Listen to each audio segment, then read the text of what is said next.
ഒരു ദിവസം കാലത്ത് യശോദ തൈർ കടയുകയായിരുന്നു. അപ്പോൾ കൃഷ്ണൻ പാലിനുവേണ്ടി അടുത്തേക്കു വന്നു. അമ്മേ, എനിക്കു പാല് തരാതിരുന്നത് എന്താണ്? എന്നെ മറന്നുപോയോ? ഇങ്ങനെ ചോദിച്ച് കൃഷ്ണൻ അമ്മയുടെ മടിയിൽ കയറിയിരുന്നു. യശോദ സന്തോഷപൂർവ്വം മകനു പാലു കൊടുത്തു. ഇതിനിടയിൽ അടുപ്പത്തുവച്ച പാൽ പതിഞ്ഞുതൂവാറായി. അതിനാൽ അമ്മ മകനെ താഴെ വച്ചു വേഗം അകത്തേക്കു പോയി. അതു മകനു തീരെ ഇഷ്ടപ്പെട്ടില്ല. അവൻ കോപിച്ച് അകലെയുണ്ടായിരുന്ന ഒരു അമ്മിക്കല്ലെടുത്ത് കലത്തിന്മേലേക്ക് ഒരേറ്. കലം നുറുങ്ങിപ്പോയി. തൈർ മുഴുവൻ നിലത്തേക്കു പരന്നു. കൃഷ്ണൻ അതിന്റെ മീതെയുള്ള വെണ്ണയുമെടുത്ത് ഒരു കോണിൽ പോയിരുന്നു. തിളക്കുന്ന പാൽ തണുപ്പിച്ച ശേഷം അമ്മ വന്നു നോക്കുമ്പോൾ നല്ല കാഴ്ചയാണു കണ്ടത്. ഈ പണി ചെയ്തുവച്ചിട്ടു കണ്ണനെങ്ങോട്ടു പോയി? യശോദ മകനെയും തെരഞ്ഞു നടന്നു. അതാ കണ്ണൻ ഒരു കോണിലുള്ള ഉരലിന്മേൽ കയറിയിരുന്ന് വെണ്ണ തിന്നുകയാണ്. ഇടയ്ക്കിടെ കുറേശ്ശെ പൂച്ചകൾക്കും കൊടുക്കുന്നുണ്ട്. അപ്പോഴാണു കോപിച്ചു ചൂരലുമായി അടുത്തുവന്ന അമ്മയെ കണ്ടത്.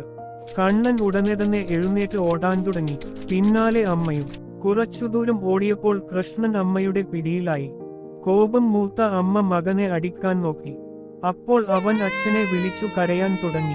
അതുകണ്ടു യശോദ വിചാരിച്ചു, ചെറിയ കുട്ടിയല്ലേ, തല്ലേണ്ട, പേടിപ്പിച്ചാൽ മതി, അതിനു പിടിച്ചുകെട്ടുകയാണു നല്ലത്. അമ്മ മകനെ അടുത്തുള്ള ഉരലോടു ചേർത്ത് ഒരു കയറുകൊണ്ടു കെട്ടാൻ നോക്കി. എന്നാൽ കയറിന് അല്പമൊരു നീളക്കുറവ്. അതിനാൽ മറ്റൊന്നെടുത്ത് ഏറ്റുകെട്ടി. അപ്പോൾ അതും കെട്ടാൻ തികയുന്നില്ല. വീണ്ടും മറ്റൊന്നുകൂടി കെട്ടി. എന്നിട്ടോ അതിനും നീളം മതിയാകുന്നില്ല. അങ്ങനെ വീണ്ടും വീണ്ടും കെട്ടി നോക്കി. പക്ഷേ നീളം തികയുന്നേയില്ല. ആ വീട്ടിലെ കയറെല്ലാം തീർന്നു. പിന്നീട് അടുത്ത വീടുകളിൽ നിന്നു കൊണ്ടുവന്നു. അതെല്ലാം കെട്ടിനോക്കി.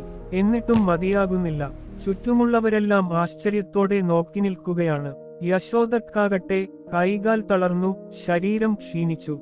ആകെക്കൂടി അവർ വല്ലാതെ പരവശയായിത്തീർന്നു. അമ്മയുടെ ദീനത കണ്ടപ്പോൾ കൃഷ്ണന് അലിവു തോന്നി. അതിനാൽ വഴങ്ങിക്കൊടുത്ത മകനെ യശോദ ഉരലോടു ചേർത്തുകെട്ടി. കൃഷ്ണൻ പിന്നെ അവിടെ നിന്നില്ല. ഉരലും വലിച്ചു നടക്കാൻ തുടങ്ങി.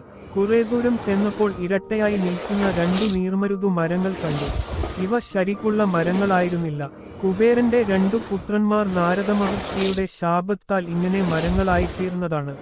കൃഷ്ണൻ ഉരലും വലിച്ചു മരങ്ങളുടെ അടുത്തെത്തി. അതിനുശേഷം അവയുടെ ഇടയിൽ കൂടിയാണ് ഉരൽ വലിച്ചു നടന്നത്. അതിനാൽ ഉരൽ വിലങ്ങനെ വീണു. മുന്നോട്ടുപോകാൻ ഉരൽ ശക്തിയായി വലിച്ചപ്പോൾ മരങ്ങൾ മറിഞ്ഞു വീണു. അവയുടെ സ്ഥാനത്ത് തേജസ്വികളായ രണ്ടു ദേവന്മാർ പ്രത്യക്ഷരായി. അതോടുകൂടി അവർക്കു ശാപമോക്ഷം ലഭിച്ചു. സന്തുഷ്ടരായ ദേവന്മാർ കൃഷ്ണനെ സ്തുതിച്ച ശേഷം ദേവലോകത്തേക്കു മടങ്ങി.